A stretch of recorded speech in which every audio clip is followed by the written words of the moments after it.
Welcome back for another video. Today we're going to be talking about Saquon Barkley and whether or not the Giants should pay him. Now, coming into the 2023 season, he's franchise tagged. As of right now, it's unclear whether or not he's going to play on that franchise tag. He wants a long-term deal. We're going to talk about what he's done to earn that, the reasons why they should do it, and the reasons why they shouldn't. So looking at what Saquon's done in his career up to this point, okay, you look back to his rookie year. As a rookie, Saquon was an absolute phenom. He had 261 carries, had 1,307 yards, and 11 touchdowns on the ground. He added 91 catches in his rookie year.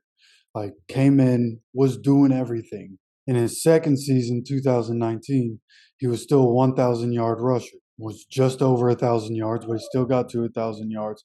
Just the team around him wasn't that great. Overall, 2019 was a pretty solid year for Saquon, but it wasn't anything stellar. All right, then move on to 2020.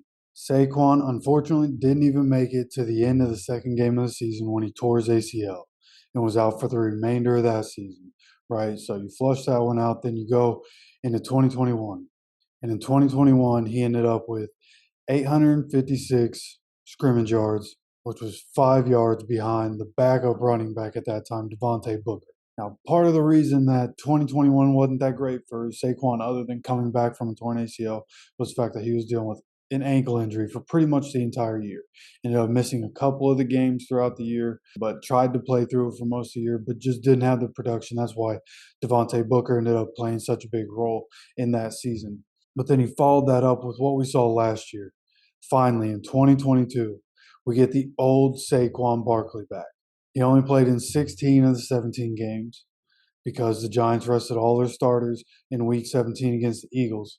But he finished the year with 295 carries for a career-high 1,312 yards and 10 touchdowns. He added 57 catches on the year as well. So again, doing everything for the Giants and doing what he could. Like, he was one of the most important pieces for the Giants most of the year. And really the most important thing for Saquon coming out of this one is that he was able to stay healthy and could do everything. Again, almost 300 carries, added over 50 catches. Like, he was able to do everything for them, and having that versatility back and having that explosiveness back. Like, it was the old Saquon Barkley. So up to this point in his career, it's been a little up and down. Started good.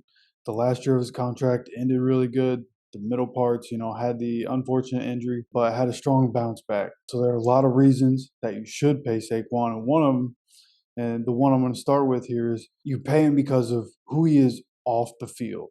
Like, I think when you're paying these superstar guys, that has to go into account. And Saquon off the field is a perfect representation for what the Giants should want to model, and any NFL franchise would want a role model for. He never gets in trouble, doesn't have any drama that follows him around, and he takes care of the community, especially the kids. He gives his time and resources to support the Covenant House in New Jersey. He also started his own foundation, the Michael and Saquon Barkley Hope Foundation, which supports the academic and athletic goal of kids in the program. So when we're talking about giving superstars contracts, like who Saquon is as a person, that's top dollar value right there. Right. And then you look at what he does when he's on the field.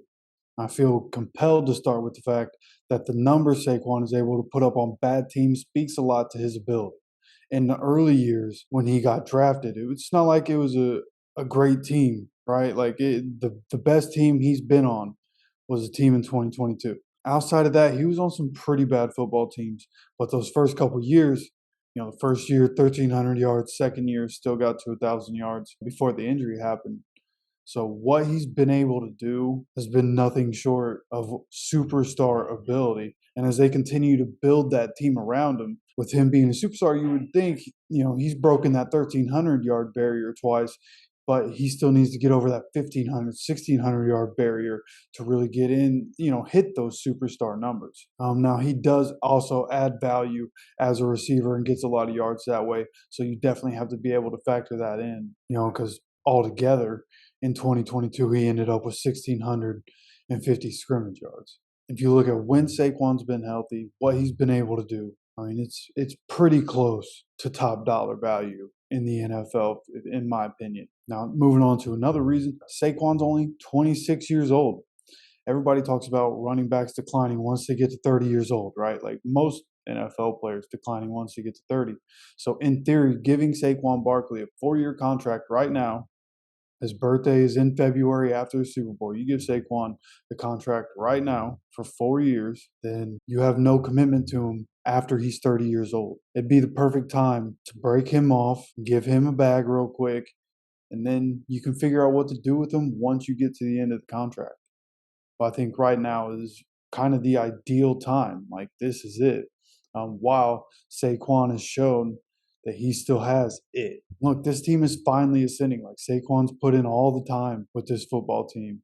As this team is starting to get good and there's good coaches and there's good players and people want to play for the Giants again, this would, I mean, do right by the player. Like, at least a 2 or 3 year contract of 17 million a year to make him the highest paid running back in the NFL. I feel like that makes sense. And talking about highest paid running backs in the NFL, that's kind of the last point I have as to why you should pay him, right? The highest paid running back in the NFL right now is Christian McCaffrey at just over 16 million a year. Running backs like Derrick Henry, who's basically the entire Titans, like they completely depend on Derrick Henry. He deserves a massive contract. He's only making 12.5 million a year, right? And you see quarterbacks making 45 to 50 million in a year. I'm not saying any running back should be making as much as a quarterback, but I think if you have wide receivers making 30 million a year, you should have running backs, the superstar running backs that are carrying teams and being asked to do so much. They should be making 20 to 25 million a year. So I think if you could sign Saquon right now to a 4-year contract at 17.5 a year, compared to where those running back contracts are going to be next season or the season after with some of these star running backs that are going to be due, it just makes sense to do the contract now and pay him right now. Salary cap's going to be going up a good percentage. It's a perfect storm for paying Saquon right now. But if you want to talk about why you shouldn't pay Saquon right now, you have to start with the obvious, and that's the injury. Saquon has already torn his ACL. He had an entire season playing on a bad ankle. As he creeps up to 30, those things could start to bother him more. Now, again, he showed in 2022 that he still has that explosiveness. He came back and showed that he was the old Saquon. How long is that going to last? So it's understandable why you wouldn't want to pay Saquon having those injuries creeping up on 30. You don't want to give him the long-term deal that he wants. I get all that. And look, he's not getting any younger.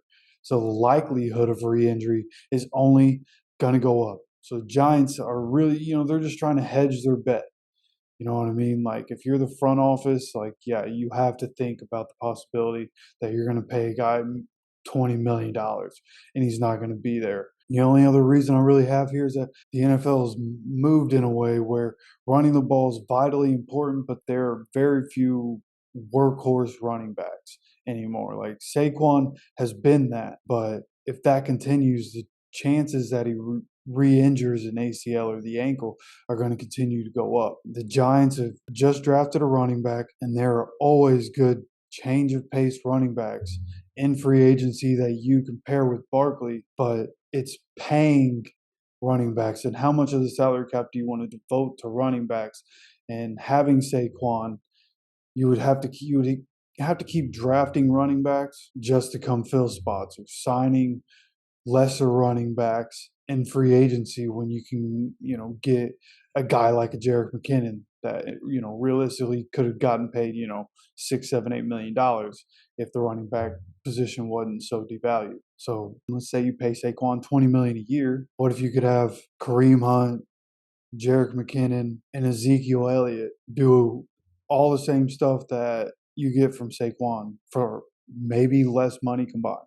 So overall, look, if I was the general manager of the Giants and you asked me what I would do in this situation, I would pay Saquon, at least try to pay Saquon 4 years, $17.25 million.